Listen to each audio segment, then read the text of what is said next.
The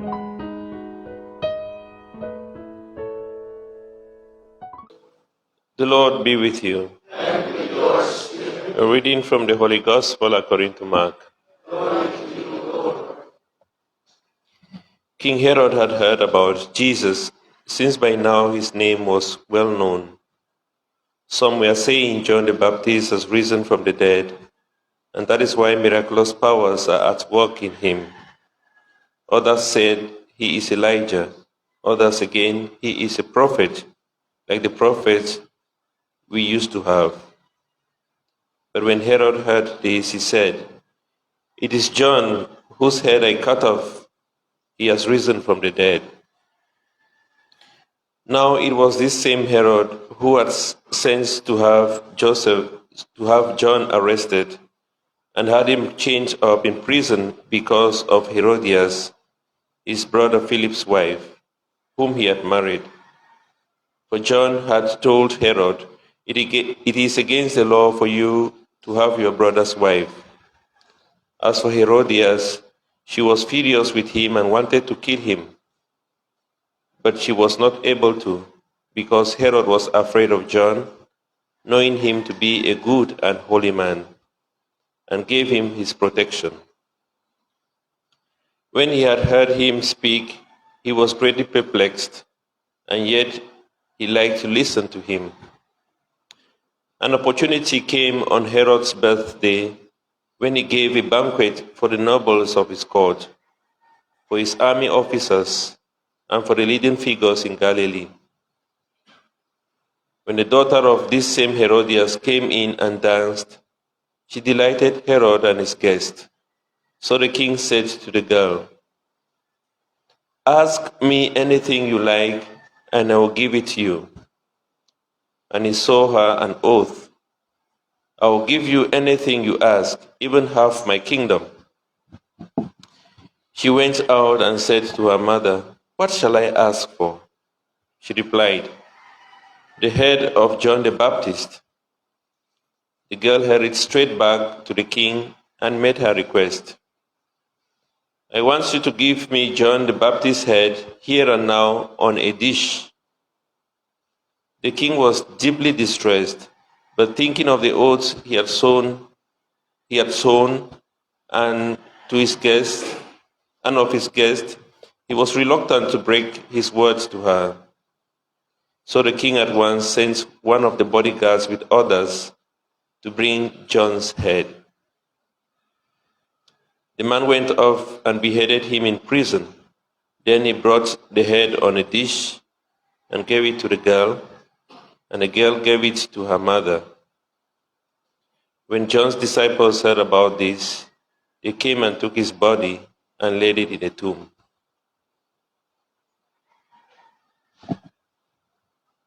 The Gospel of the Lord. Praise to you, Lord Jesus Christ. Just a little bit of history of what had happened in the Gospel that we just heard. We know just after the Babylonian exile, many years after the Babylonian exile, the Israelites, when they were brought out of Babylon, they went under the rule of many kingdoms. And the last of the rules that they went under was the rule of the Romans around the year 63 BC. And at this time, the Romans were very occupied with different things because they had many provinces they had to look after. And then there was a nobleman who came from the south, and he was called Herod the Great. He was called Herod, but later on was called Herod the Great. When he came from the south, he convinced the Romans to make him to be king over the Israelites, over the Jewish people. And the Romans were convinced by him, and he became king over the Israelites. But of course, the Israelites were waiting for a king who would come, who would save them. And this king has to be from the line of David. And of course, Herod was not from that line. Herod actually came from the line of Esau. We know Esau was the brother of Jacob, and Jacob made the line of the Israelites, and Esau had another line. So Herod came from another line, which was the line of Esau. So, according to the Jewish people, they were waiting for a king who would come from the line of David, the line of Israel, the line of Jacob. And of course, Herod did not qualify to do that. But Herod tried his best to please the Israelites. He expanded the kingdom. He built a temple which was even more magnificent than the Temple of Solomon. And he won a lot of popularity. And he thought people would be convinced that he is their king. And that is why when Jesus was born and Herod got to know that Jesus came from the line of David, he was a bit jealous and he wanted to kill him because he had invested a lot in that kingdom. He wanted the people to know, he wanted the people not to follow Jesus, but to follow him because he had invested a lot. You can understand that. But of course, we know when Herod wanted to kill Jesus and Jesus escaped with the mother, with the Holy Family to Egypt, after a few years, Herod died. And he was succeeded by 3 of his sons, Archelaus, Herod the Tetrarch, which we hear today in the Gospel, and Philip. So there were 3 sons of Herod the Great. I say this because many people confuse a lot about Herod. Which Herod is this now? So there was Archelaus. Herod the Great died just for a few years after Jesus was born, and then he was succeeded by 3 of his sons. One was called Herod the Tetrarch, who is Herod Antipas. They call him also Herod Antipas. And then Archelaus and Philip. Archelaus was given half of the kingdom, and Herod was given 1/4. That is why it's called the Tetrarch. Tetra from 4. And Philip was also given 1/4. And it's also called Philip the Tetrarch. So the problem that happens that John the Baptist was talking about in the gospel of today is because Herod took the wife of Philip. Okay? So there were 3 sons. Archelaus actually later on, after about 3 years, he had a very bad conduct. So the kingdom was taken from him and given to Pontius Pilate. Okay? So, but Herod the Tetrarch was having his rule over Galilee, and Philip another part of the kingdom. So the issue came between Herod and Philip because Herod took the wife of Philip, and John the Baptist stood against this, and he spoke, and he said, this is unlawful, this is not right. On the one hand, Herodias, who was the former wife of Philip, was not happy because I think he was tired with Philip and he wanted to stay with his brother Herod. These things happen in life. And Herod said, and Philip, maybe he was furious. Nothing is said about Philip, but he's left in the background. But all we know is that Herodias left from Philip and he went to his brother Herod. And John the Baptist was outspoken about this because Herod was a very powerful leader. But people were afraid to talk about it, but John the Baptist confronted Herod and talked to him about it and said, this is wrong, what you are doing is wrong. And that is where Herod respected John. He respected him because he knew he was a good person, he was a man that had come from God. But Herodias, Herodias, she wanted her way through. She wanted to be with Herod. It didn't matter what it would take.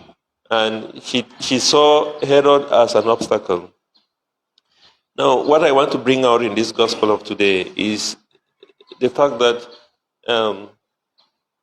John the Baptist is speaking what is true. What you are doing, Herod and Herodias, is wrong. And most of the time, we hear things like that. But there are things that we do not like to hear. When we hear the truth about us, it always hurts. And it's something that we are never comfortable with. We rather prefer that people speak lies about us that will make us feel good. But John was not like that. John confronted Herod and Herodias and spoke the truth to them. And it was very hurtful for Herodias. He didn't want to hear that. It is true she knew this was the truth, but she didn't want to hear that.